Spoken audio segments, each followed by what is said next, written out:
السلام علیکم دوستوں، میں ہوں آپ کا ہوسٹ سبطین خان۔ دوستوں، آج خوفناک قبرستان کی قسط نمبر 2 کے ساتھ آپ کے لیے ایک ویڈیو لے کر آ گیا ہوں۔ جو لوگ میرے چینل پر نیو ہیں وہ میرا چینل سبسکرائب کر لیں، اور اگر آپ کو ویڈیو پسند آئے تو ویڈیو کو لائک ضرور کیجئے گا۔ بنا وقت ضائع کیے آئیے چلتے ہیں آج کی کہانی کی طرف۔ اس نے کہا تھا کہ اتنی رات قبرستان جانا میری نظر میں حماقت ہے۔ آغا، میں ان آوازوں کی حقیقت معلوم کر کے ہی رہوں گا۔ ظاہر ہے کہ آغا اس اندھیری رات میں مجھے قبرستان کی طرف تنہا کیسے جانے دیتا، اس لیے وہ بھی میرے ساتھ ہو لیا۔ 15 منٹ تک ہم اندھیرے میں ٹارچ کی روشنی کا سہارا لیتے قبرستان کے اپنی پھاٹک تک پہنچ گئے۔ پھاٹک میں تالا لگا ہوا تھا، اس لیے ہم اس کے 3 فٹ اونچی دیوار پھلانگ کر اندر داخل ہو گئے۔ اندر قبرستان کے زمین پر ہمارے پاؤں لگے ہی تھے کہ پھر ایسی ہی آواز ہمارے کانوں سے ٹکرائی، لیکن اس مرتبہ آواز ہلکی تھی، بالکل ایسے جیسے کوئی ہلکی سسکیاں بھر رہا ہو۔ ڈرے بغیر میں اس آواز کی طرف بڑھتا رہا۔ میں ڈرتا بھی کیوں؟ یونیورسٹی کا سائنس پروفیسر بھلا ان باتوں سے کیسے قائل ہوتا؟ چند لمحوں بعد ہمیں دائرے کی شکل میں ایک مندر دکھائی دی، جس کے اندر زمین کے نیچے جانے والی زنگی سیڑھیاں موجود تھی۔ آغا، میرا خیال ہے آواز اسی جگہ سے آ رہی ہے۔ آغا بولا، ہاں میرا بھی یہی خیال ہے، چلو آؤ اس کے نیچے چلیں۔ ہم دونوں سیڑھیوں سے نیچے اترنے لگے۔ تقریباً 12 سیڑھیوں کے بعد ہمیں لوہے کا ایک دروازہ دکھائی دیا، جو میرے دھکیلنے ہی اندر کی جانب کھل گیا۔ میں نے اپنی ٹارچ کی روشنی اندر پھینکی تاکہ اندر کا جائزہ لے سکوں۔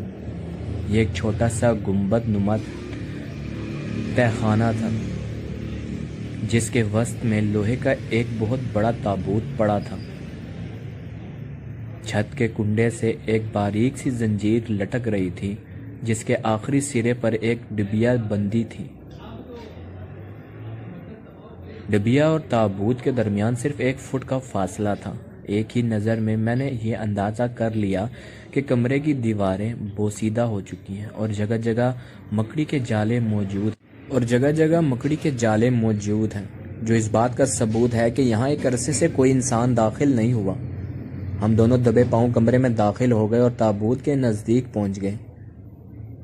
پھر جیسے ہمارے پیر 100 من کے ہو گئے، کیونکہ ہم نے صاف طور پر محسوس کیا کہ کمرے میں کوئی نہیں، لیکن ہمیں ایسے انسان کی آواز آ رہی تھی جو زور زور سے سانس لے رہا ہو۔ ہلکی ایسی آواز تھی جیسے کوئی شخص لمبی دوڑ کے بعد ہانپنے لگے۔ پھر ایک چیخ گونجی، ایک ایسی چیخ جس نے ہمارے دلوں کو ہلا کے رکھ دیا۔ چیخ کے ختم ہوتے ہی ہمیں گڑگڑاہٹ سنائی دی۔ اگلے ہی لمحے چھت سے ایک بڑی شیل ہمارے قدموں میں آ کر گری، اتنی نزدیک کہ اگر آغا کو میں اپنی طرف گھسیٹ نہ لیتا تو یہ شیل اس کا بھیجا نکال دیتی۔ ابھی ہم دونوں سنبھل ہی نہیں پائے تھے کہ دوسرا پتھر گرا، تیسرا پتھر۔ ہم گھبرا کر دروازے کی طرف بھاگے، لیکن میری حیرت کی انتہا نہ رہی جب میں نے یہ دیکھا کہ جس دروازے کو ہم چند منٹ پہلے کھلا چھوڑ کر آئے تھے، نہ صرف یہ کہ بند ہے، بلکہ اس طرح بند ہے جیسے کسی نے باہر سے تالا لگا کر پکا کر دیا ہو۔ صورتحال اتنی بھیانک تھی دوستوں کہ ہمارے منہ سے چیخیں نکل گئیں۔ ہم زمین دوز ہو کمرے میں قید ہو کر رہ گئے تھے۔ چند منٹ تک چھت سے اسی طرح پتھر گرتے رہے، پھر ہمارے دیکھتے ہی دیکھتے یہ پتھر کی بارش بند ہو گئی۔ یہ دیکھنے کے لیے کہ چھت کس جگہ سے ٹوٹی ہے، میں نے ٹارچ کی روشنی چھت پر ڈالی اور پھر میرا خون رگوں میں جم گیا۔ چھت میں نہ تو کوئی سوراخ تھا اور نہ ہی اب کوئی پتھر فرش پر موجود تھا۔ کمرے کے وسط میں تابوت اس طرح موجود تھا، زنجیر اس طرح لٹک رہی تھی اور آوازیں اس طرح آ رہی تھیں، لیکن اب ان آوازوں کو سن کر ایسا محسوس ہوتا تھا جیسے کوئی نیند میں کرہا رہا ہو۔ میری آنکھوں نے اب تک جو دیکھا اور کانوں نے جو سنا، ذہن اسے ماننے کے لیے تیار نہ تھا۔ میں نے سوچا، ہو سکتا ہے یہ سب میرا وہم ہو۔ اگر چھت سے واقعی پتھر گرے تھے تو آخر یہ پتھر گئے کہاں؟ میں نے فیصلہ کیا کہ اس تابوت کا ڈھکن کھول دینا چاہیے، لیکن ابھی میں نے اسے اپنے تابوت کو چھوا ہی تھا کہ کمرے میں دوبارہ ایک چیخ بلند ہوئی۔ میں گھبرا کر پیچھے ہٹ گیا۔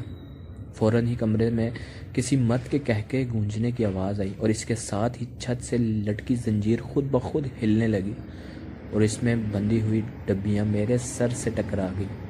میں نے جھپٹ کر اس دبوچ لیا اور پوری قوت سے اسے زنجیر سے الگ کر دیا۔ مردانہ کہوں کہ آواز اور ابھی بھیانک ہو چکی تھی۔ آغا خوف کے مارے ایک مرتبہ پھر دروازے کی طرف لپکا اور اسے پیٹنے لگا، لیکن یہ سب ہماری دیوانگی ہی تھی، کیونکہ سینکڑوں سال پرانے اس قبرستان میں کسی کے ہونے کا سوال ہی پیدا نہیں ہوتا۔ کافی وقت ہم دونوں مدد کے لیے چیختے رہے، پھر تھک کر دروازے سے لگ کر کھڑے ہو گئے۔ چند منٹ بعد کہوں کی آواز مدھم ہو گئی۔